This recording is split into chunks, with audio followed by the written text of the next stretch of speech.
Have you ever wondered how big companies really test their defenses against cyber attacks? Well, they actually hire teams of ethical hackers to try and break in. It's a practice called red teaming. And today, we're going to use the Hacker Playbook by Peter Kim as our guide to see exactly how it all goes down. So, let's dive in. This quote right here, this is basically the entire foundation of modern cybersecurity. It's a total shift in thinking. You stop asking, can we keep the bad guys out? And you start asking, when they inevitably get in, can we actually find them and kick them out before they do real damage? And that is exactly why red teaming is so crucial. So, what is a red team really? It's not your typical security test that just gives you a long list of bugs. Nope. A red team's job is way more intense. They're there to put a company's real-time detection and response to the test. Think of it like a live-fire exercise for the security defenders. The key phrase to focus on here is TTPs. That's tactics, techniques, and procedures. See, red teams don't just hack randomly. They actually mimic specific, real-world adversaries. They might pretend to be a known hacking group from Russia or China, using their exact tools and methods to see if the company's defenders, who we call the blue team, are ready for that specific kind of threat.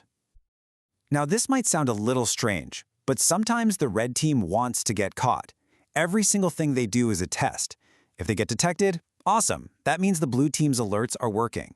But if they slip by completely unnoticed, well, that shows a massive blind spot that needs to be fixed. Either way, the company gets incredibly valuable intel. All right, let's get into the action. We're going to follow a simulated attack against the fictional company we'll call Cyberspace Kittens, or CSK for short. Now, just like a real attacker, the very first step is reconnaissance.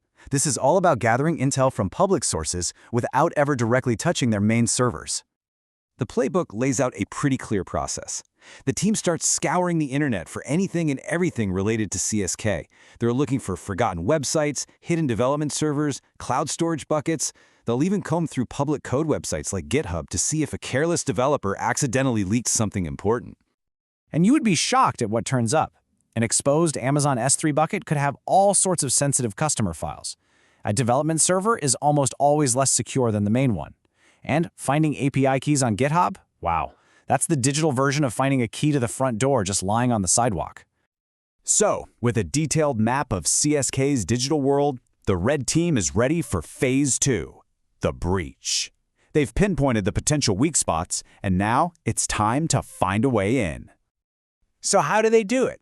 A loud, aggressive attack would get spotted in a second. No, the key is to be quiet, to be subtle, to find a tiny flaw in the application's logic that lets you just waltz right in the front door. And here's a perfect example of a super clever trick. It's called a NoSQL injection. Instead of trying to guess a password, the attacker sends this simple little command. It basically asks the database, hey, is the real password greater than, well, nothing? And of course it is. So the database says true and just lets you in. No password needed at all. Pretty wild, right? Okay, the team is in. But getting through the door is just the beginning. Now the real game starts. The goal now is to move deeper and deeper into CSK's network, grabbing more power as they go, all while staying completely invisible. This is what we call lateral movement. And the secret to staying invisible is this really cool technique called living off the land.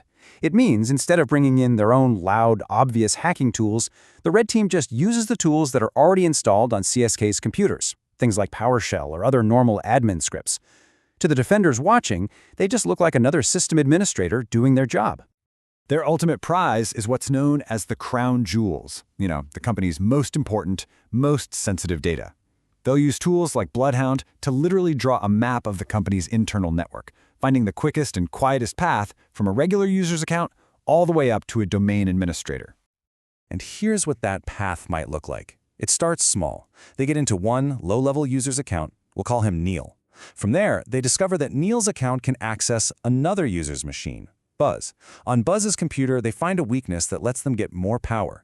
And from there, they eventually find their way to a domain admin account, which basically gives them the keys to the entire kingdom. So the red team has done it. They've basically won. But believe it or not, the hack itself isn't the real victory here. The most important, most critical part of this whole thing is what comes next, the post-game analysis. This is where they sit down with the blue team and go over exactly what happened. This is where the real value is. The whole point isn't to point fingers and say, "We got you." It's about providing cold, hard data. It proves, without a doubt, where the security gaps are and gives the defensive team a real-world benchmark of how they perform under the pressure of an actual attack. And the results can be measured with a couple of key numbers. First, time to detect. How long did it take the blue team to even notice something was wrong? And then, time to mitigate. Once they noticed, how long did it take them to stop the bleeding? For our friends at CSK, it took them a full 48 hours just to detect the breach. By that point, the game was already over. And this, right here, is why red teaming truly matters. It's not just testing software or firewalls. It tests the entire security system, the people running the tools, the procedures they're supposed to follow when things get crazy, and whether those super expensive security products are even configured correctly. It gives you a true, honest baseline of how ready you really are. And that really leaves us with one final critical question to think about. Your company can have the best security tools in the world, but if your people and your processes have never been put through a realistic live fire test like this, how do you really know if you're secure?